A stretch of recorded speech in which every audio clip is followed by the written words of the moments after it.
तो दोस्तों टीलेट तृतीय सेमेस्टर के सभी साथियों को उनके हिंदी विषय का जो प्रश्न पत्र होता है उसके आज जो है जितने बहुविकल्पीय प्रश्न हैं जो कि आपके पुराने पूछे गए हैं प्रीवियस ईयर में है ना, उन सभी को इस वीडियो के माध्यम से हम लोग देखने वाले हैं। इसी के साथ में आपको बता दें कि इसके पहले हमने जो अन्य सब्जेक्ट होते हैं आपके वो भी हमने क्लासेस कराई हैं, आप जाकर के वो भी हमारे चैनल पर देख सकते हैं। सबसे पहला क्वेश्चन है कि मनुष्य के भावों एवं विचारों की अभिव्यक्ति होती है। तो ये जो है विचारों की अभिव्यक्ति जो है संकेतों के माध्यम से आप व्यक्त कर सकते हैं और भाव भंगिमाओं के द्वारा भी और वाणी के द्वारा तो होती है। तो इसके साथ में जो प्रयुक्त सभी इसका आंसर हो जाएगा।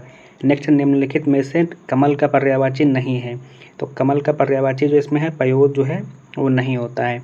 नेक्स्ट, मृत्यु की इच्छा रखने वाले के लिए एक शब्द होगा। तो ये आपका जो होता है मुमूर्षु जो होता है इसको कहा जाता है। नेक्स्ट है अनौपचारिक स्थल कौन सा है इसमें से। तो अनौपचारिक स्थल आपका इसमें जो है वो घर है। नेक्स्ट, निम्न में से मूलतः हिंदी का विराम चिन्ह है। तो हिंदी का विराम चिन्ह जो है इसमें मूलतः जो पूर्ण विराम जो होता है इसे कहा जाता है। नेक्स्ट, वात्सल रस के सम्राट कहे जाते हैं। तो वात्सल रस के सम्राट जो है वो सूरदास जी को कहा जाता है। नेक्स्ट आपका कि अंधे की लकड़ी का मुहावरा का अर्थ क्या होता है। तो अंधे की लकड़ी मतलब एकमात्र सहारा है ना। नेक्स्ट, पहाड़ के नीचे की समभूमि के लिए एक शब्द क्या है। तो पहाड़ के नीचे की जो समभूमि होती है उसको जो है आदित्य का कहा जाता है। नेक्स्ट है कि अभिव्यक्ति के उद्देश्य हैं भाषा एवं साहित्य में रुचि का विकास, बोलने की योग्यता और लिखने की योग्यता। तो इसमें जो आपका हो जाएगा आंसर तो वो उपयुक्त सभी इसका आंसर हो जाएगा। नेक्स्ट, तपस्वी का उद्भव रूप क्या है। तो तपस्वी का उद्भव रूप जो है आपका वो जो है क्या होगा इसमें, तो ये आपका हो जाएगा तपसी। नेक्स्ट है ऐसे शब्द क्या कहलाते हैं जो संस्कृत से विकृत होकर हिंदी में आए हैं। संस्कृत से जो आकर के शब्द बने हुए उन्हें तद्भव कहा जाता है। नेक्स्ट है निम्न में से कौन सी रचना महादेवी वर्मा की नहीं है। तो इसमें जो है आपकी ठलुआ क्लब जो है ये इनकी महादेवी वर्मा की रचना नहीं है। नेक्स्ट है पूरी तरह से मना कर देना, इसके लिए सटीक मुहावरा है। तो पूरी तरह से मना कर देना क्या हो जाएगा आपका अंगूठा दिखाना है ना। नेक्स्ट है मधुशाला के रचयिता कौन है। तो मधुशाला के रचयिता जो है आपके हरिवंश राय बच्चन जी हैं। नेक्स्ट है अध्यापन अधिगम प्रक्रिया का महत्वपूर्ण अंग है। तो इसमें क्या हो जाएगा आपका, तो छात्र जो होता है अध्यापन और अधिगम प्रक्रिया का महत्वपूर्ण अंग होता है। नेक्स्ट है ज्ञानाश्रयी शाखा के प्रमुख कवि हैं। तो ज्ञानाश्रयी शाखा के प्रमुख कवि जो हैं आपको कबीरदास जी माने जाते हैं। नेक्स्ट है लोकायतन के रचनाकार कौन है।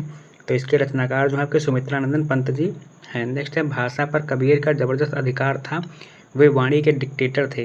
प्रस्तुत कथन किस लेखक ने कहा है।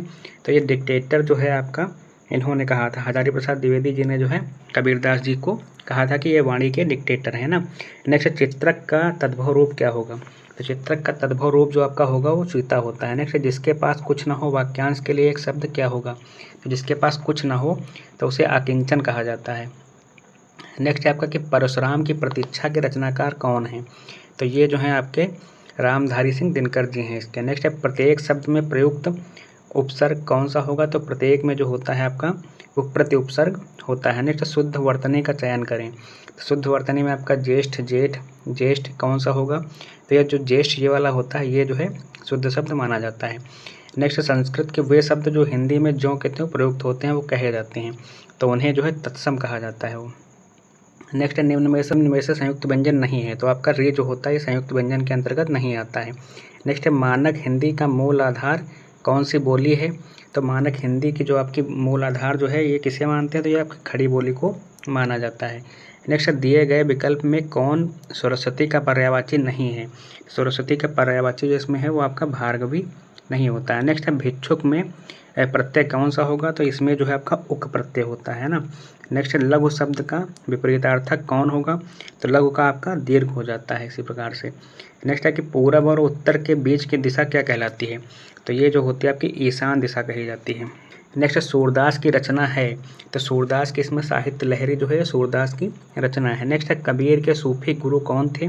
तो कबीर के जो है सूफी गुरु के संबंधित जो है आपका जो है कुछ लोग रामानंद जी को मानते हैं ना, तो इसमें जो है शेख तकीत को जो है माना जाता है। नेक्स्ट है क्या भूलूं क्या याद करूं की विधा है। तो ये जो है एक आत्मकथा है ना। नेक्स्ट है कि मुंशी प्रेमचंद की वह रचना जो अधूरी रह गई। तो अधूरी जो है इसमें कौन सी रह गई थी। तो ये आपकी मंगलसूत्र जो है ये अधूरी रह गई थी। नेक्स्ट है घड़ी साज शब्द है। तो घड़ी साज जो है एक संकर शब्द है ये है ना। नेक्स्ट है रसाल पर्यायवाची शब्द है। तो रसाल किसका पर्यायवाची है। तो ये आपका आम का पर्यायवाची शब्द होता है। नेक्स्ट कबीरदास हिंदी भक्ति काव्यधारा के ज्ञानाश्रय शाखा के कवि थे। नेक्स्ट सूरदास की कृतियां हैं, तो इसमें सूरसागर, सूरसरल, साहित्य लहरी, ये सभी जो है इनकी कृतियां थी। नेक्स्ट तुलसीदास ने रामचरितमानस की रचना की थी, तो ये कहाँ पर की थी, तो ये अयोध्या में इन्होंने की थी। नेक्स्ट तुलसीदास जी के काव्य भेद हैं, तो इनके जो है काव्य भेद क्या हैं, तो ये जो है मुक्तक भी इन्होंने, मुक्तक में प्रबंध काव्य, गीत काव्य, उपरोक्त सभी, इसका आंसर हो जाएगा। नेक्स्ट बिहारी जी का जन्म कब हुआ था, तो बिहारी जी का जन्म जो है आपका वो 1603 ईस्वी में हुआ था। नेक्स्ट बिहारी के काव्य का प्रमुख रस कौन सा है, तो बिहारी जी के अधिकतर जो काव्य हैं आपके श्रृंगार रस में दिए गए हैं। नेक्स्ट मैथिली शरण गुप्त की वीर रस प्रधान पुस्तक थी, तो वीर रस प्रधान जो है आपके इसमें भारत भारती है। नेक्स्ट अयोध्या सिंह उपाध्याय हरिऔध को मंगला प्रसाद पारितोषिक किस रचना पर प्राप्त हुआ था, है ना, तो ये जो है इनको प्रिय प्रवास जो इनकी रचना है इस पर दिया गया था। नेक्स्ट है कि जयशंकर प्रसाद की किस कृति को अमूल्य धरोहर कहा गया है, तो ये जो कामायनी इनकी जो है ना, इसे कहा गया है। नेक्स्ट शब्दों का वर्गीकरण कितने प्रकार से किया जा सकता है, तो शब्दों का वर्गीकरण जो है आपका बेसिकली 4 प्रकार से करते हैं। इसमें रचना के आधार पर जो है व्युत्पत्ति के आधार पर हो गया, अर्थ के आधार पर, प्रयोजन के आधार पर इत्यादि इनके प्रकार होते हैं। नेक्स्ट है कि गाय किस प्रकार का शब्द है, तो गाय जो है एक प्रकार का एकार्थी शब्द होता है। नेक्स्ट है दिए गए विकल्पों में से अनेकार्थी शब्द की पहचान कीजिए, तो इसमें कौन सा जो है अनेकार्थी शब्द होगा, तो ये जो है आपका हंस जो है वो अनेकार्थी शब्द के अंतर्गत आता है।